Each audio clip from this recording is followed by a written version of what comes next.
Sejam muito bem-vindos, amados irmãos e irmãs, à reflexão do Evangelho de Marcos, capítulo 10, versos de 17 a 30.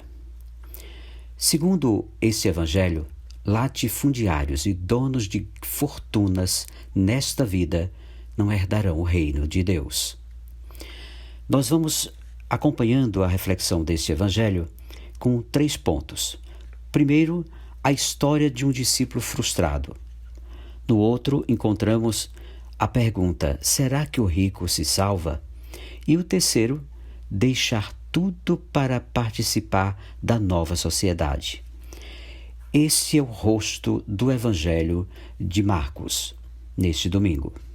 Jesus está a caminho de Jerusalém, onde será morto pelo sistema, os que absolutiza, vamos dizer assim, o poder, que é o ter e saber, ou seja, latifundiários, saduceus, sumos sacerdotes e doutores da lei. No caminho, alguém corre ao encontro dele. Marcos não identifica quem é essa pessoa. Isso tem escopo catequético, para que a gente possa entender que qualquer um que esteja à procura de Jesus poderá identificar-se como aquele que se costumou chamar de o jovem rico ou o homem rico. Essa pessoa, como todo discípulo de Jesus, está à procura da verdadeira herança. Que devo fazer para ganhar a vida eterna? Lembre-se que ele é um homem muito rico. O trecho é rico em detalhes.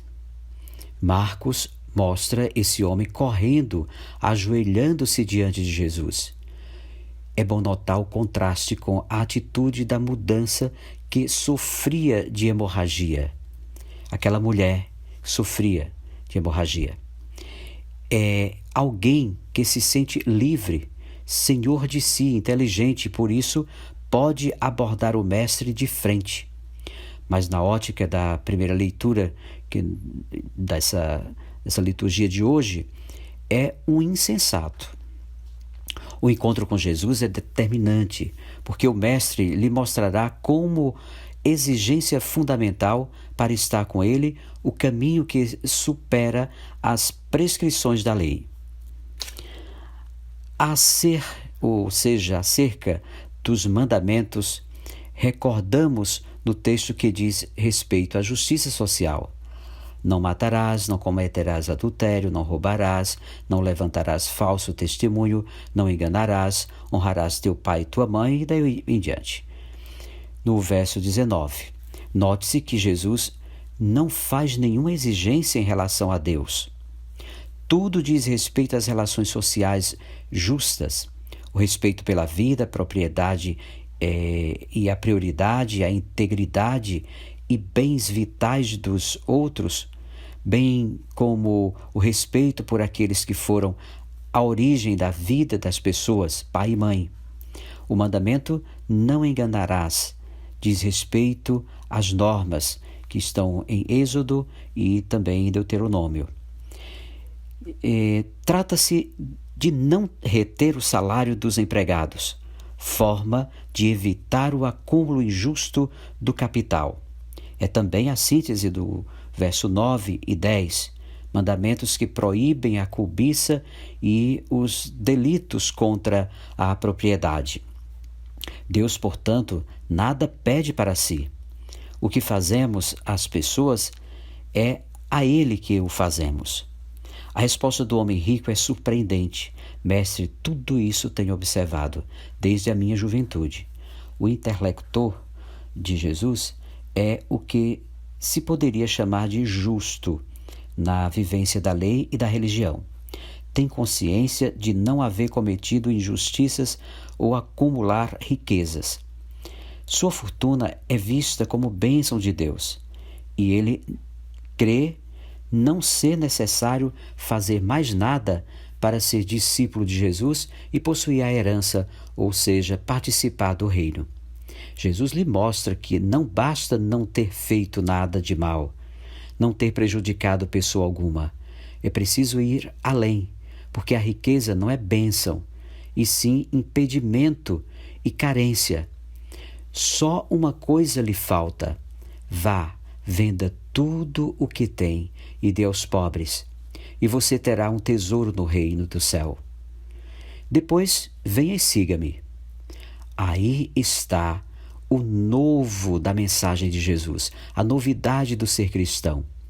Para o rico, não basta não ter prejudicado as pessoas ao acumular riquezas, não basta ter devolvido o que pudesse ter roubado. Será necessário vender tudo e dar aos pobres, uma partilha total. Alcança-se aqui o novo conceito de justiça. Ela não nasce de cálculo legal, mas do exercício da misericórdia em relação aos pobres. A rigor, só depois disso é que as pessoas poderão seguir Jesus. Depois, venha e siga-me, disse o mestre. Um outro ponto, a gente pergunta, será que o rico se salva? Estes versículos encerram a catequese sobre o significado das riquezas na perspectiva do Evangelho. O texto generaliza a respeito das riquezas não só o latifundiário, mas todos os que possuem fortunas correm sério perigo de não se salvar. A afirmação de Jesus, como é difícil entrarem os ricos no reino de Deus, assusta os discípulos em escala crescente, até ao espanto. Não se deve minimizar, como se tentou ao longo da história da exegese, o grave contraste da metáfora do camelo e do buraco da agulha. O exagero demonstra nada mais, nada menos que a impossibilidade de salvação para os que têm fortunas. O camelo era o maior animal conhecido no contexto palestinense, ao passo que o buraco da agulha era a menor abertura possível. O espanto dos discípulos é evidente. Então, quem pode ser salvo? A resposta de Jesus para os homens, isso é impossível, mas para Deus tudo é possível.